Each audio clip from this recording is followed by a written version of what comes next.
maintenant rendu à l'étape de la couronne principale. En anglais, c'est la main gear, l'assemblement de la couronne. Donc, on a, en fin de compte, on a toutes les pièces déjà toutes prêtes pour pouvoir l'assembler. Et puis, donc, je vais faire l'assemblage et puis je vous reviens. Ok, une petite chose en passant, de nettoyer un petit peu le tour avec de l'alcool. Donc, prendre de l'alcool et puis nettoyer le petit shaft pour enlever les résidus. On visse en forme de croix pour que le tout soit bien appuyé, qu'il n'y ait pas de torsion qui se fasse dans la couronne. Donc, on commence tranquillement. C'est un petit peu comme un pneu finalement. On commence d'un côté. Si on rapproche un petit peu. Donc, on va d'un côté comme de l'autre. Et ensuite, on passe d'un côté comme de l'autre. Puis on serre tranquillement, on l'accote et on visse de plus en plus. Pour l'autre partie de l'autre couronne. Donc, on fait la même chose, le même principe. Ok, donc quand tout est vissé, il y a aussi à l'intérieur, ça c'est un roulement à billes d'un sens, on appelle ça un one-way bearing en anglais dans son terme.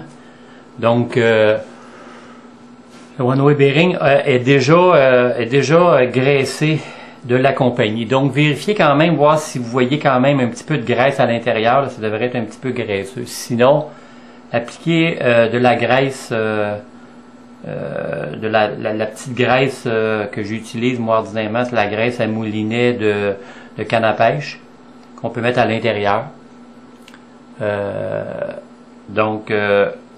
Ou de l'huile à haute température. C'est une huile qui va servir pour les roulements à billes à l'intérieur. Donc par la suite, on a cette partie-là ici qui va rentrer à l'intérieur, tout simplement. Et puis qui se bloque. D'un côté ça bloque, ça c'est normal, de l'autre côté ça tourne, et d'un côté si vous tournez, ça bloque. C'est ce qui fait la beauté de la chose. Donc, et puis l'autre partie, donc la partie L, cette partie-là va sur le dessus. On rentre tout simplement ça ici, à l'intérieur. Et voilà, on a la partie qui tourne très bien. Et puis par la suite, on va y installer la vis avec le main shaft qui va aller directement dans cette partie-là. Donc ça complète la partie de la couronne, de l'assemblement de la couronne. Nous sommes rendus maintenant à la partie d'attacher la tête et la couronne. Donc notre partie de tête qu'on avait montée, qu'on doit placer avec la couronne.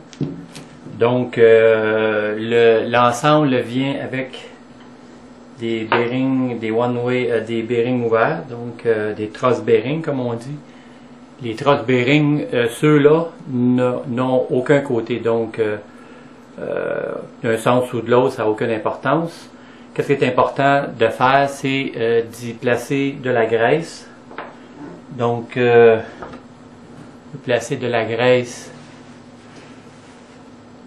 sur cette partie-là. Dans cette partie-là, moi, ordinairement, ce que je fais, c'est que dans la partie creuse, je remplis ça de graisse. Complètement de graisse. J'écrase ça à l'intérieur pour qu'il y ait beaucoup de graisse à l'intérieur. Donc, remplir tous les trous. Plein de graisse. Donc lui, on peut le mettre par-dessus. Donc ce qu'il faut faire, c'est donc si on regarde la partie, cette partie-là va en haut. Et puis pour commencer, faut pas oublier de mettre le petit washer, ce washer-là ici, qui va en dessous. C'est la première chose. En dessous, c'est juste que vous dire que les petits, le truss bearing, lui va sur le dessus, complètement sur le dessus, en haut. Et par la suite, on a l'autre partie qui est le stopper, là, le mass stopper, lui va en dessous de ça, va sous ça. Et donc, le mass stopper, comme je dis, il y a un petit rebord. Lui va du côté, va par en bas. Ok. Un petit truc en passant, c'est pas évident d'aller placer tout ça ensemble. Donc, moi, ce que je fais, c'est que j'ai placé un petit peu de graisse sur le contour du mass stopper et puis j'assis le bearing dessus. Donc, tout se tient là quand même assez bien. Par la suite, là, je vais aller porter ça pour aller le mettre par-dessus la couronne. Tout est entré. Qu'est-ce qu'il faut faire par la suite? C'est de prendre ce petit shaft là qui est une petite pin. Donc cette petite pin là va aller barrer le main shaft et la gear. J'ai installé la pin qui va dedans ici. Ensuite, là, il reste à visser à l'intérieur. Si on peut le voir à l'écran ici.